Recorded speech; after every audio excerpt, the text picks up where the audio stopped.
Je vous disais donc que ce qui était intéressant, c'était que ces révolutions en France vont également inspirer d'autres pays.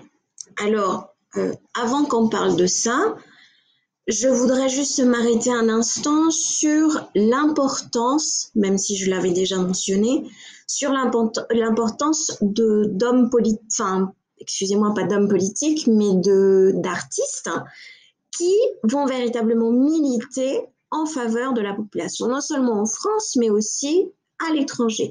Et cet homme, en tout cas dans notre manuel, et cette année, l'homme qui va, le peintre qui va plutôt appuyer ces révoltes ou ces revendications, c'est bien évidemment Eugène Delacroix. Alors, Eugène Delacroix va le faire avec deux tableaux principalement. Le premier que vous avez déjà rencontré, c'est le tableau du Louvre de la liberté guidant le peuple sous les barricades. Vos camarades ont fait une intervention et une explication assez intéressante, puis nous reprendrons un petit peu plus tard la description qui est également, je vous l'ai également présentée dans la story sur Instagram, sur le tableau du massacre de Kyo, ainsi que sur la Grèce, sur les ruines de Missolonghi. Ce qui est intéressant dans ces tableaux, c'est non seulement de voir comment les artistes, que ce soit Delacroix, après nous avons vu qu'il y avait également un engagement public de la part de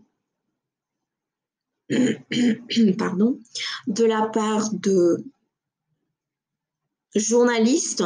Je vous en ai donné un exemple, je vous le remontrerai tout à l'heure, mais de la part d'artistes français comme Victor Hugo, qui va écrire également un poème au sujet de la massacre en Grèce.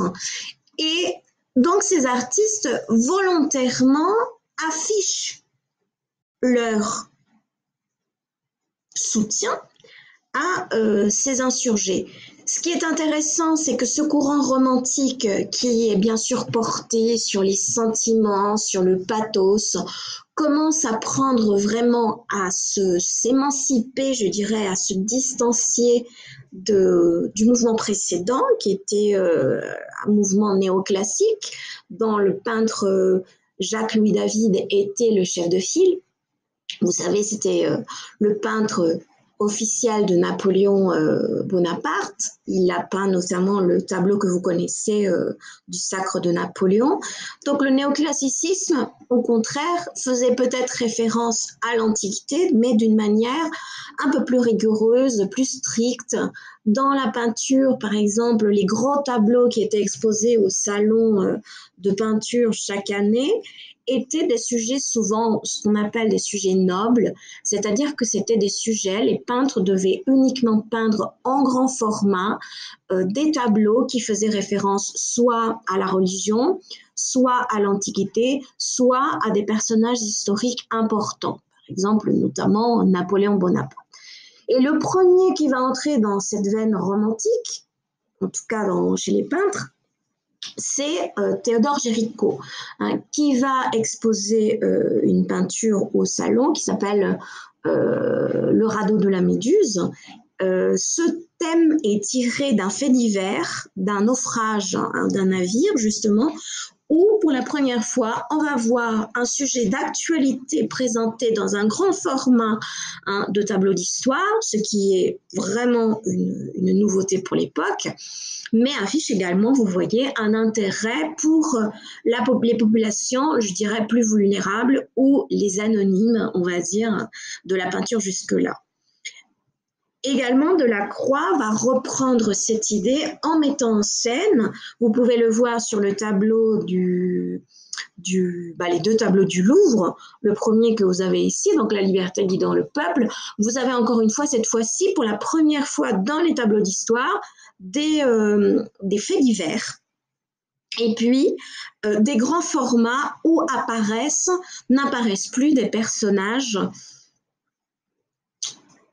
importants. Certes, ils sont importants, mais ce n'est plus vraiment des personnages de la noblesse, ce n'est plus des personnages historiques, ce n'est plus des dieux, des déesses, ce n'est pas quelque chose qui a à voir avec la religion catholique, mais cette fois-ci, c'est véritablement le peuple qui apparaît comme protagoniste.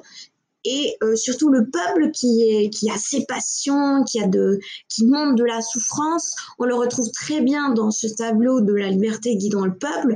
On retrouve vraiment des gens, des bourgeois, des ouvriers, des paysans, et on retrouve chez Delacroix tout ce pathos, cette touche, vous voyez, très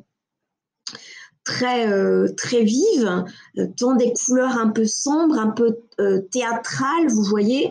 Et ceci est également donc important à comprendre puisque c'est une évolution dans la peinture d'histoire, dans la peinture française et qui va faire bien sûr école un peu partout. Donc, manifeste, vous voyez, politique, manifeste vis-à-vis des idées républicaines, manifestent vis-à-vis d'idées libérales et nationalistes que Delacroix va montrer à plusieurs reprises dans La liberté guidant le peuple ou dans le tableau Le massacre de Kyo. Le massacre de Kyo, au contraire, va encore plus loin dans le tragique. Et c'est très intéressant parce que finalement, c'est ça aussi qui va toucher les populations. Comme nous avons parlé tout à l'heure, comme nous l'avons dit, cette marche des cadavres où les gens qui ont été assassinés lors de la révolte de 1848 vont être transportés dans la nuit et vont être vus par la population, donc ce qui va les faire réagir. Autant la peinture est un moyen aussi de véhiculer ce désaccord et ce pathos, vous voyez. Donc, dans le massacre de Kyo, vous retrouvez la cruauté des Ottomans. Vous voyez sur la droite, vous vous souvenez, une femme qui est ligotée, qui est emmenée par le soldat ottoman, qui va probablement la réduire en esclavage. Vous avez en bas, encore une fois, comme sur le tableau ici de La liberté guidant le peuple, vous retrouvez à nouveau cette structure un peu décentrée où vous trouvez des morts en bas de la composition et vous retrouvez aussi du côté droit du tableau une femme morte avec son enfant. Dans la zone au deuxième plan sur la gauche, sur la gauche, vous retrouvez également, comme je vous le disais dans la story, des enfants qui sont terrorisés.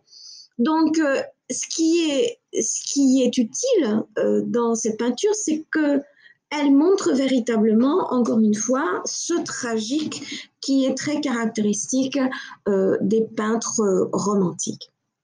Et Delacroix n'est pas le seul. Rappelez-vous, vous avez également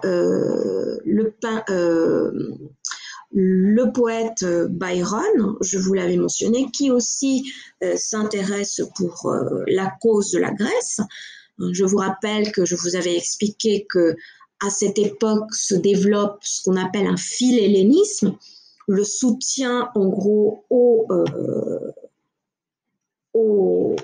Grecs et l'amour pour la culture grecque. Et beaucoup de comités en France vont se constituer pour pouvoir aider les insurgés grecs, en tout cas la faction politisée et armée et insurgée qui favorise ou qui organise ces révoltes. Donc, vous allez avoir d'autres artistes. Je vous ai parlé de Lord Byron, je vous ai parlé de Delacroix, je vous ai parlé de Victor Hugo. Allez voir donc sur le Sway.